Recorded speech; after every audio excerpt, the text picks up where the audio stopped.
this is where we screwed up. We bought property that we didn't know enough about. We rushed into it. We didn't ask enough questions. And unfortunately, it cost us about $47,000. Now, remind you, I was not in real estate at the time. We didn't know what we didn't know. And unfortunately, we got screwed over. Now, we got scared into continuing this deal because they told us that we could not back out of this contract. Once we started questioning and weren't really happy with it, they told us we couldn't back out or they were going to sue us. Well, in all actuality, they would have kept our $2,000 earnest money and we could have walked away from it. But we didn't know that. We didn't have anybody. We didn't have an agent. We didn't have anybody on our side. The agent that struck the deal basically wrote the contract. We never heard from him again. He was solely there for that day. And we were only dealing with a lender and the property management owner for this land sale. So we didn't know what we didn't know, and unfortunately it bit us in the tail. But I don't want that to happen to other people, because this is why you need representation. This is why you need somebody who knows about these things, because it may look like a really good deal. However, what we did not realize was that the HOA had the authority to do some of the things that they did. Now, remind you, our HOA started out about $2,300 a year. It really wasn't that bad. The taxes, I think, were like $1,000 a year, and the HOA wasn't terrible. You got a pool, you had docking, there was all these amenities. I mean, a ton of amenities. We had a private island, for God's sakes. However, every single year, those amenities, the cost of them went up by $1,000 because they wanted to upgrade the pickleball courts or they wanted to do something extra. Well, there's nothing we could say about it. If everybody else wanted it, we had no choice but to pay it. By the time we sold that property, we ended up paying, I want to say $4,000 in HOA dues. That for like 1 year, just 1 year, $4,000 from 2,300 to 4,000. We only had the property for like 2.5, maybe 3 years, and it sucked. It sucked because the property should have been worth more based off of what they told us. The property should have been worth more than what we were going to sell it for.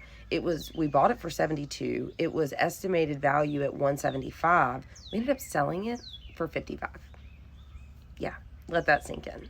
Now, they gave us the numbers based off of like the resale value, based off of the amount that was purchased, all of these properties together.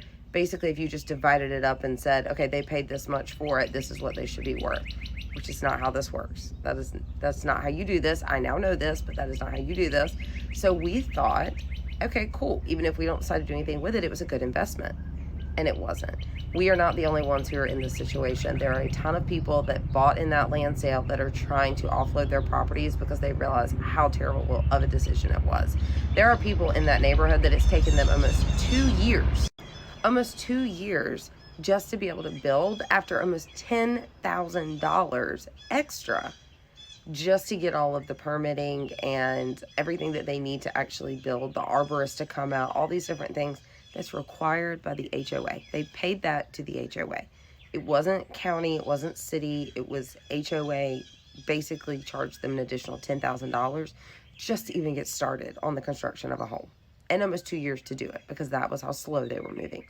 Then come to find out this property was in litigation and we had no idea. That's a whole nother story for another day because it is very long and twisty, turny, and convoluted. However, just know it was in litigation and we were not aware. We were never told. We checked the contracts and they were pretty ironclad the way that they wrote things out, but they wrote it out to screw the consumer, unfortunately. I don't want this to happen to somebody. I don't want you to end up in the position that we did because you just don't know. A lot of people may see this and say, oh my God, you're such an idiot. You should have asked more questions.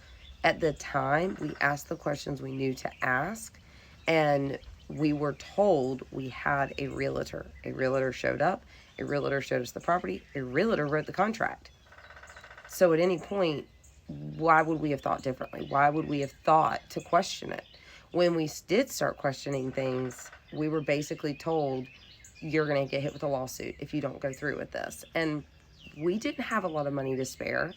This was a big deal for us to make this work. And we didn't have a lot of knowledge on this. So it was scary to be told, I'm going to slap you with a lawsuit.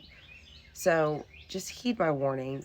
Please, no matter who it is, use somebody who knows what they are doing and knows the questions to ask and knows what to look for when purchasing anything, especially real estate, solely because I don't want you to be like us and losing $47,000 in 3 years and finally being able to get it sold and have nothing to show for it. So my name is Morgan Rountree with Morgan Rountree Realty. I'm happy to help, happy to answer any questions you may have. Phone number, email address, all the things are linked. Please reach out to me if you have any questions about something like this. I would absolutely love to help you and keep you out of the position that we were in.